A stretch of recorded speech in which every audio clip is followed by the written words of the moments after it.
నమస్తే. ఆంధ్రప్రదేశ్ రాజకీయాల్లో చాలా కీలకమైనటువంటి పరిణామాలు చోటు చేసుకుంటున్నాయి. ముఖ్యంగా టికెట్ల కోసం ఎవరైతే ఆశావాహులుగా ఉన్నారో వారైతే రకరకాల ప్రయత్నాలు చేస్తున్నారు. ఒక రకంగా చెప్పాలంటే విన్యాసాలు కూడా చేస్తున్నారనే చెప్పాలి.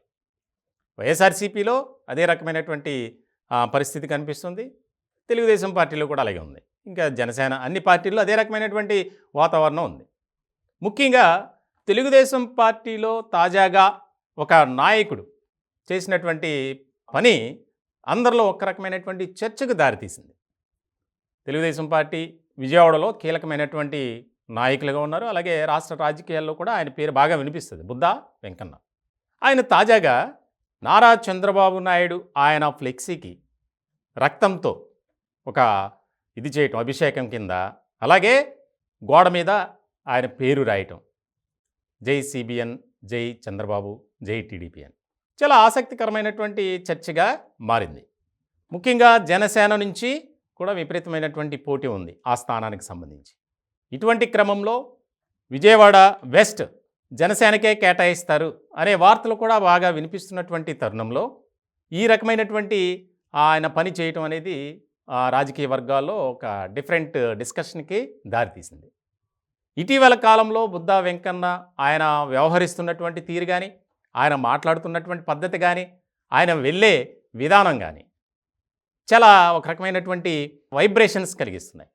ముఖ్యంగా ఇటీవల కాలంలో ఎవరైతే కేసినేని నాని ఉన్నారో ఆయన వైఎస్ఆర్‌సీపీలో చేరిన తర్వాత బయటకు వచ్చి మీడియాతో మాట్లాడినటువంటి క్రమంలో వెంటనే బుద్దా వెంకన్న ఆయన నివాసంలో వారికి సంబంధించి కుటుంబ సభ్యులు పిల్లలు ఉంటారు కదా, వారి మీద ప్రామిస్ చేసి చాలా కీలకమైనటువంటి వ్యాఖ్యలు, వివాదాస్పదమైనటువంటి మాటలు కూడా మాట్లాడారు. ఇటువంటి క్రమంలో నా దేవుడు మీరే, మీరే నా సర్వస్వం, ఎందుకంటే మీరు టికెట్ ఇచ్చినా ఇవ్వకపోయినా నేనైతే మిమ్మల్ని మాట కూడా అనను అంటూనే టికెట్ని ఆశిస్తున్నారు. ఆయన చాలా విభిన్న రీతిలో ఆయన ఒక రకమైనటువంటి నిరసననే చెప్పాలి దాన్ని.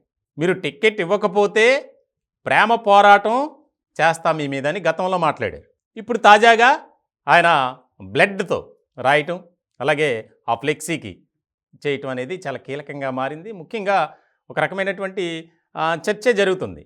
అంటే పార్టీలో టికెట్ ఇవ్వకపోతే ఏ రకమైనటువంటి పరిస్థితి ఉంటుందో మనం చూస్తున్నాం. వైఎస్ఆర్‌సీపీలో ఉన్నటువంటి కొంతమంది కీలకమైనటువంటి నేతలు బయటకు వచ్చి మాట్లాడిన తీరు మనం అబ్జర్వ్ చేసాం. ఇట్లాంటి తరుణంలో ఇదొక కీలకమైనటువంటి పరిణామంగానే మనం చూడాలి.